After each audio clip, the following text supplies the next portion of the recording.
Hi, ഇന്ന് വന്നൊരു ഫോണാണിത്. Full പൊട്ടിപ്പൊളിഞ്ഞ് full ബെൻഡൊക്കെ ആയിട്ട് വന്നതാണ്. ഫുള്ള് ബോർഡെല്ലാം ബെൻഡാണ്, ടോട്ടൽ ലോസ് ആണ്, ഡെഡാണ്. കസ്റ്റമർ ഇമ്പോർട്ടൻറ്റ് ഡാറ്റ ഇതിനകത്തുള്ളതിനെ കൊണ്ട് കസ്റ്റമർക്ക് മസ്റ്റായിട്ടും ഇതിൻ്റെ അന്ന് ഡാറ്റ റിക്കവർ ചെയ്യാൻ വേണ്ടിയിട്ട് കൊണ്ടുവന്നതാണ്. ഓക്കെ,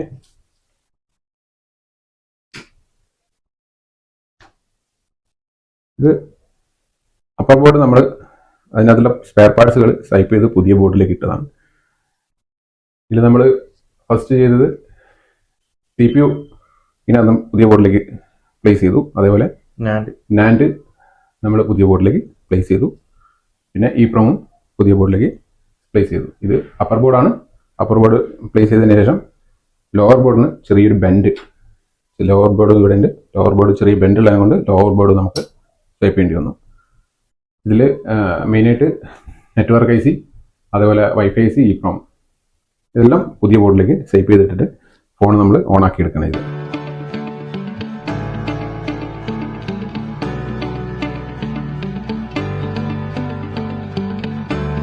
കസ്റ്റമർക്ക് മെയിനായിട്ട് ഡാറ്റ ഇമ്പോർട്ടൻ്റ് ആയതിനെ കൊണ്ട് നമുക്കത് ചെയ്യേണ്ടി വന്നത്. അപ്പം ഇതിലിപ്പം പുതിയ ഫോണിൽ നമ്മൾ ഫുൾ റീപ്ലേസ് ചെയ്ത് വെച്ചതാണ്. അപ്പോൾ ജസ്റ്റ് ഇത് ഓപ്പൺ ചെയ്ത് കാണിച്ചതാണ്. Okay, customer full face ID ആണ്, ഫുള്ളി ഓക്കെ ആയിട്ടുള്ള ഒരു ഫോണാണ്. Okay, thank you. ഇതുപോലത്തെ വർക്കുകൾ ഉണ്ടെങ്കിൽ നമുക്ക് താഴെ കൊടുത്ത അഡ്രസ്സിലേക്ക് കൊറിയർ അയക്കാം. കൊറിയർ റിസീവ് ആണ്. അവരെ ഫോൺ നമ്പർ ഉണ്ട്, വിളിച്ചു കഴിഞ്ഞാൽ നമ്മൾ സെറ്റാക്കി തരാം. Okay, thank U.